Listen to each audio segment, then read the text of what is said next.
Happy Friday.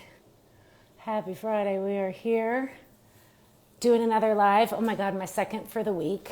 So proud of myself.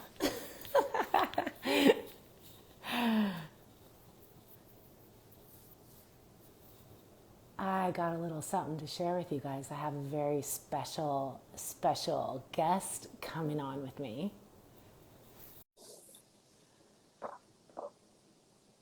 And here she comes.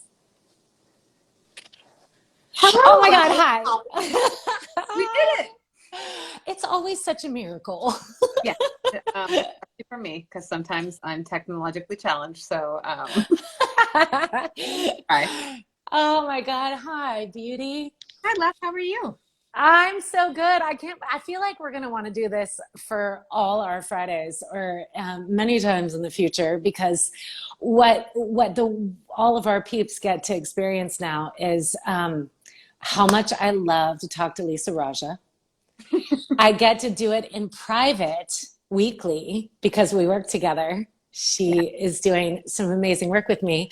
And every time I get off the phone with you, I'm like, God damn it, why didn't we record that? Or just do it live or somehow share the conversation. So we're doing it. Yeah, we're doing it. I agree. I think the same thing, and I think lots would benefit if we could get to record it and put it out there. So, this is great. So good. Yeah, yeah. Okay, so everybody, the background is Lisa and I met last year. One of our sisters introduced us and said, "Oh my God, you guys have to know each other." And um, I'm a leadership coach. I help people find their purpose and reach their ultimate potential, answer the siren's call, if you will. And so Lise came to me, and we instantly adored each other, and are going to adore each other for the rest of our lives. And I wanted to share what's happening because you have had a major transformation, Hmm. like so much so that people who love you are like, I'm sorry, what are you doing? Hmm. You have changed. And I want what she's having. And I've had your friends calling saying, I don't know why Lisa talks about you and what she's doing. I need a piece of this. And so, just a spoiler alert, we have a big opportunity next week for people to experience the glow that Lisa has, to find their purpose, to join this Find Your Ideal Job course that's just about to close. We start next Tuesday. And I thought, it really helps to hear people's stories when you're deciding to do a thing, to know that it works and to know what other people have experienced.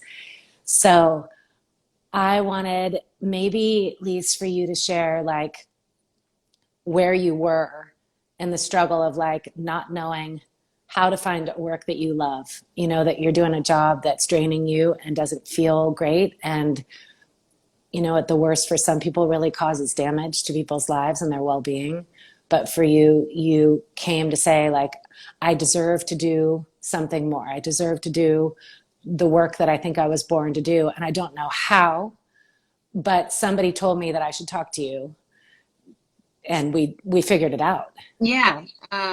It's funny you say that one of our sisters connected us because we both needed each other. I think the sister knew I needed you more than anything.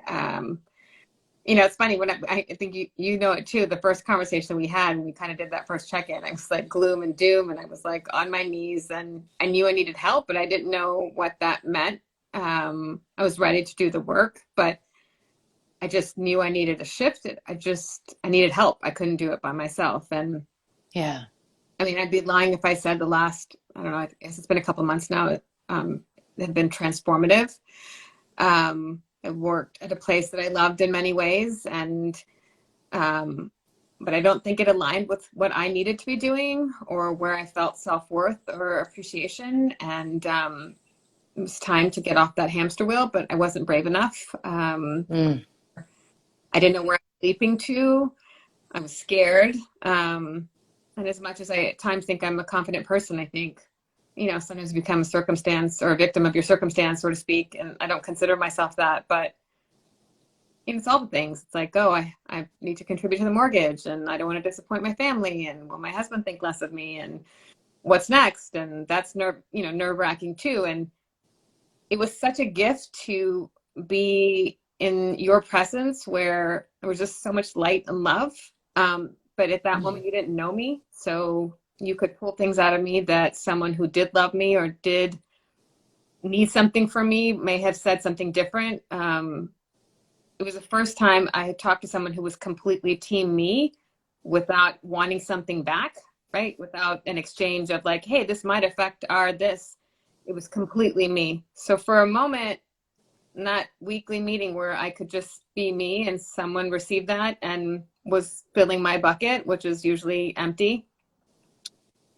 I mean, it was transformative, like life-alteringly transformative. And so it's like when I get compliments on like, oh, you seem lighter or happier or whatever, it's, it's because you unlocked something that gave me confidence. And, at the risk of spoiler alert, like I made the leap out of my career and I'm leaping into a new career. And I don't know, I think we all need help at different times and it's okay to ask for it. And frankly, I think we have to do that for ourselves because we can't solve all the problems. I can help someone else, but it's hard to help myself. And I'm grateful. This was probably one of the best things I've ever done for myself. At 47, I finally, as we joke, Lisa's finally starting to get her groove back. So, yeah.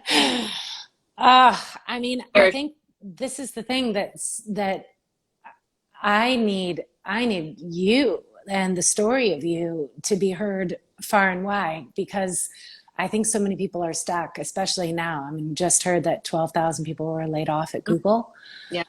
I know these people, and I know that sends a ripple of fear, people not knowing whether or not their jobs are safe, or not knowing whether or not they'll ever find well-being and balance and happiness, because they're stuck just out of fear, and why I'm doing something that I'm afraid of. Like, I don't like being on video, and I don't want people to think this is some kind of salesy thing. It's like, look, I know how to help.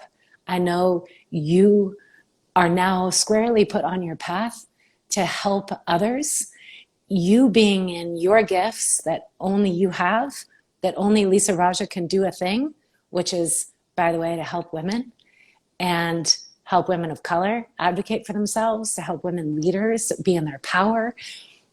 What would happen if you didn't? I think about all the women who are struggling, who need you, and you being stuck in a job that wasn't right for you, and all the women that go unhelped, who suffer in silence.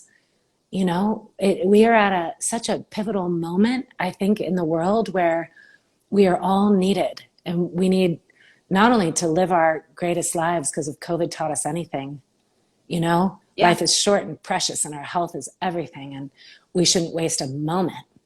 Yeah, I completely agree. I mean, and I appreciate you saying the things that you did, because, we've talked about it a lot where, I mean, I'm speaking for myself, but I know I'm speaking for many others. Like, as a woman of color and from where I'm from, we're not taught to advocate for ourselves. We're not taught to ask for more. We're not taught to, reach for things that are out of our leap. It's just to be grateful and to potentially serve your husband or your parents or your whoever. And I live in a country and work in a way that's not how I was raised. And so navigating those two, it's like an oxymoron. And so sort of being able to own and appreciate who I am and owning that power to then advocate for myself, which I did through you. And I was able to stand up for myself and make that decision to leave a job and start anew.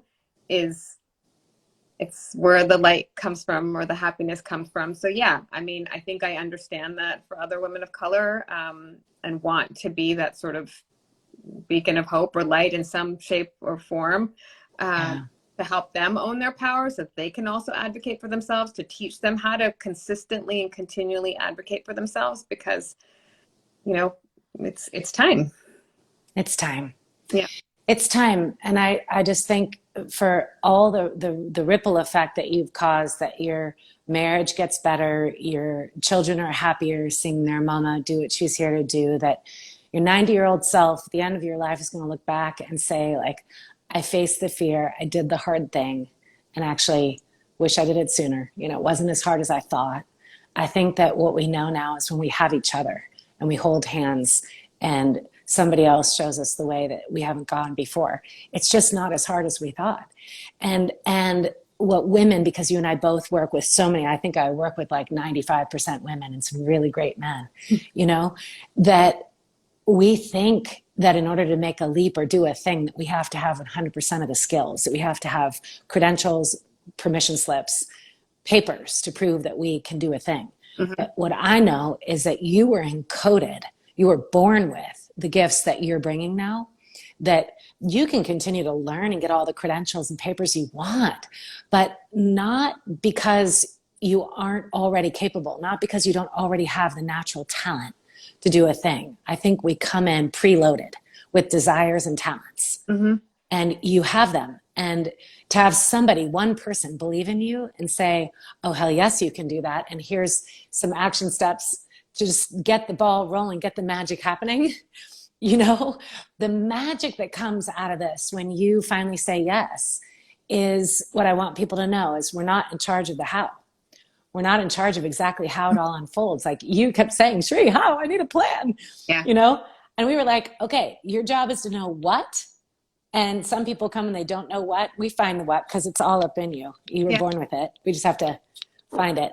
And we found it. And then the how appears as we are brave, as we get out there and believe. And so I know you got to run. I want you to go off and do all the beautiful things that are unfolding now. But I just had to grab you for a little bit today to hopefully help pull a few more people over the fence so that they're not struggling in silence anymore.